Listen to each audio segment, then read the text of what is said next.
नमस्कार साथियों, चर्चा के इस अंक में मैं हूं अंकुल पटेल। साथियों, हाल ही में भारतीय प्रधानमंत्री पोलैंड विजिट पे हैं। तो आज मैं उनकी इस यात्रा और पोलैंड की कुछ रोचक जानकारियों के विषय में आपसे बात करना चाहूँगा।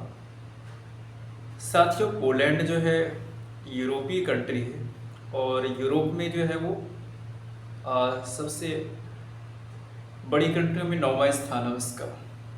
और यहाँ की पॉपुलेशन काफ़ी कम है। यहाँ के जो लोग हैं मुख्य रूप से जो है, चूँकि ये विकसित कंट्री है, जीवन स्तर यहाँ का उच्च है और शिक्षा और स्वास्थ्य की काफ़ी अच्छी व्यवस्थाएं हैं। और यहाँ पे काम करने वाले लोगों को सैलरी भी बाकी कंट्रियों की अपेक्षाकृत ज़्यादा दी जाती है।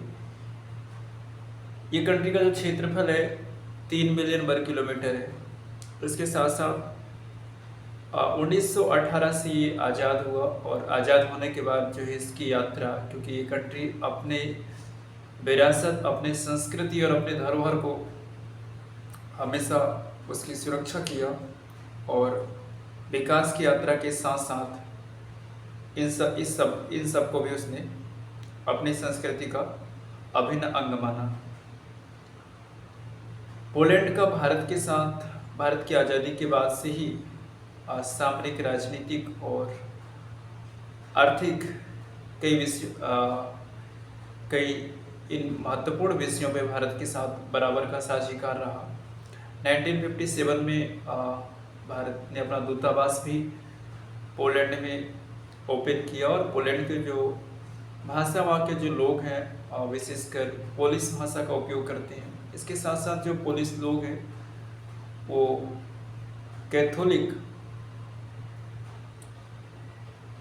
रोमन, जो उनकी ज़्यादा संख्या जो है इस रिलीजन को मानने वाले लोगों की संख्या है।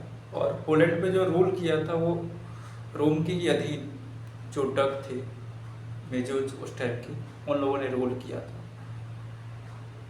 अभी जब भारत के प्रधानमंत्री का वहाँ पे दौरा हुआ, ये दौरा बहुत चर्चाओं में रहा और इसकी कुछ खास वजह रही, क्योंकि 45 ईयर्स बाद कोई भारतीय प्रधानमंत्री इस कंट्री के दौरे पे है। और जैसे कि हमारी विदेश नीति भी है कि हम सबका विकास और सबका साथ चाहते हैं, वो चाहे देश के भीतर हो चाहे देश के बाहर हो। और हम मानवता पे विश्वास करने वाले लोगों में से हैं, क्योंकि भारत ने कभी युद्ध का समर्थन नहीं किया। और हमारे प्रधानमंत्री तो दुनिया के बड़े बड़े मंचों से भी यह कह चुके हैं कि हम उस देश के हैं जिस देश ने युद्ध नहीं बल्कि बुद्ध दिया। भारत की कोई कितनी भी आलोचना कर ले, लेकिन इतिहास के पन्ने इस बात का गवाह हैं कि भारत ने कभी किसी पर आक्रमण नहीं किया, कभी किसी की जमीन नहीं छीनी और अपनी ओर से जितना हो सका है वो मानवता और दुनिया के भले का ही काम किया है। हजारों वर्ष की जब के बाद में जब सब दुनिया में सबसे बड़ा पैंडेमिक आया, तो उस समय भी भारत ने अपने इसी नीति और अपने इसी सिद्धांत का विस्तार किया। और जिन कंट्रियों पे हमने अपने वैक्सीन भेजे थे, उनमें से पोलैंड भी एक कंट्री था। वहाँ पर भी हमारे वैक्सीन जो है कोविशील्ड या कोवैक्सीन, जो भारतीय वैज्ञानिकों ने स्वदेश की तकनीकी से बनाया था, वो वहाँ पे गया था। लेकिन पोलैंड ने भी हमारे साथ जो है बराबरी का हिस्सेदार और हमारे लिए उतनी ही हेल्प किया जितना हमने किया। जब गुजरात के जामनगर में पहली बार जब भूकंप आया था आज़ाद भारत में, तो पोलैंड उन कंट्रियों में से था जिसने सबसे पहले मदद का हाथ बढ़ाया था। और इसके साथ साथ सबसे बड़ी रोचक बात तो यह है कि जब जब भारत ने पोलैंड का इंटरनेशनल फोरम में जब सहयोग मांगा, समर्थन मांगा, पोलैंड भारत के साथ हमेशा खड़ा मिला। हालांकि यह बात भी सही है कि पोलैंड नाटो का सदस्य है और अमेरिकी बोर्ड में कई बार उसकी जो उनकी नीतियाँ होती हैं वो नाटो कंट्रियों के साथ में चलती हैं, लेकिन उसने भारत का कभी भी खुले मन से आलोचना या ऐसा कोई विरोध नहीं किया। जब यूक्रेन में हमारे भारतीय फंसे थे, भारतीय छात्र फंसे थे, तो पोलैंड ने हमारी जो हेल्प की थी वो पूरी दुनिया के सामने है कि उसने हमारे भारतीय छात्रों को वीज़ा के बंधनों से भी मुक्त कर दिया और अपने एयरपोर्ट्स खोल दिए। और वहाँ पे लोग जो है भारतीयों की हेल्प के लिए बड़े बड़ी जगहों पे लंगर लगाने लगे, भोजन कराने लगे, उनके ठहरने की व्यवस्था करने लगे। और आप सबको याद होगा कि जब उस समय की नागरिक उड्डयन मंत्री अमरनीय सिंधिया जी जब गए थे तो पोलैंड की धरती से ही उन्होंने भारतीयों से मिला था और उनको वहाँ से लेकर के वापस आए थे।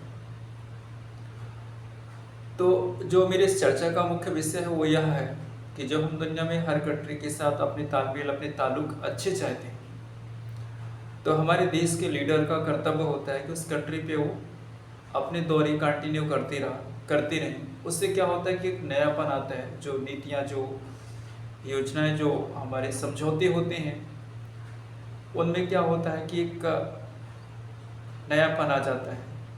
और कंट्री के जो रिलेशन होते हैं, चाहे कंट्री के रिलेशन हो या किसी फैमिली के रिलेशन हो या व्यक्तिगत रूप से यदि आपका मिलना जुलना किसी के साथ होता रहता है तो भाव व्यवहार में, बोलचाल में जो है एक नयापन आ ही जाता है। तो ये बहुत आवश्यक होता है कि राष्ट्र का अध्यक्ष जो है यदि ऐसी कंट्रियों का दौरा करते हैं तो हमारी सामरिक मजबूती में भी एक नया मोड़ आएगा, जो कि भारतीय वर्तमान सरकार का ये मोटिव भी है। इसके साथ साथ जब हमारे भारतीय राष्ट्राध्यक्ष या जो सेंट्रल लेवल पे जो लीडरशिप है जब किसी कंट्री जाती है और वहाँ पे भारतीय समुदाय से मिलती है तो ये मेरे लिए व्यक्तिगत रूप से बहुत बड़ी प्रसन्नता और संतोष का विषय होता है कि जब कोई अपना वहाँ जाता है और अपने लोगों से मिल कर के आता है, अपना अनुभव वहाँ पे शेयर करता है और उनका अनुभव यहाँ लेकर के आता है। तो ये नई परंपरा हमारे भारतीय प्रधानमंत्री ने जो भी शुरुआत किया है उनके कार्यकाल से, ये बहुत ही प्रशंसनीय है, बहुत ही सराहनीय है और ऐसा होना भी चाहिए। ये पहले भी किया जा सकता था बट इससे पहले के नेताओं ने, इससे पहले के जो लीडर थे, आई थिंक उनकी सोच उतनी दूरदर्शी नहीं थी, जिसकी वजह से भारत जो है अपने आप को जो पहले प्रस्तुत करना चाहिए था वो प्रस्तुत नहीं कर पाया। इस यात्रा के कई अलग अलग मायने हैं। आप जब सुनेंगे, समझेंगे तो आपको भी इस विषय में जानकारी मिलेगी। फिलहाल मैं भारत और पोलैंड के रिश्तों की बात कर रहा था। दोनों के रिश्ते काफ़ी अच्छे हैं। पोलैंड जो है, जैसे कि मैंने बताया, वो संस्कृति और टूरिज्म को लेकर के काफ़ी एक्टिव है। टूरिज्म को लेकर के वहाँ पे नए नए स्कोप्स हैं और काफ़ी भारतीय भी जो है यहाँ से जाते हैं। इसके साथ साथ पोलैंड हमारा जो है, पोलैंड से हम बहुत सारी चीज़ें आयात भी करते हैं। मेरे पास कुछ आंकड़े हैं जिनमें से 36 मिलियन अमेरिकी डॉलर जो हम रासायनिक उत्पाद होते हैं अपनी फैक्ट्री में यूज करते हैं वो हम पोलैंड से लेते हैं। इसके अलावा 404 मिलियन डॉलर जो हमारे सामग्री है, वस्तु है, जिसमें वस्त्र वगैरह भी हैं, जो भी रेक्जिन के आइटम्स होते हैं हम वहाँ से आयात करते हैं। इसके साथ साथ 165 मिलियन अमेरिकी डॉलर का जो हमारा आयात है यांत्रिकी उपकरण होते हैं, जो हमारे, जो आप समझ सकते हैं, एक्सटेंशन या इलेक्ट्रॉनिक डिवाइस में बहुत सारे जो पार्ट्स यूज किए जाते हैं। इसके साथ साथ 148 की जो जनरल सामग्री होती है वो हम वहाँ से आयात करते हैं और कई सारी चीज़ें भारत से भी पोलैंड आयात करता है।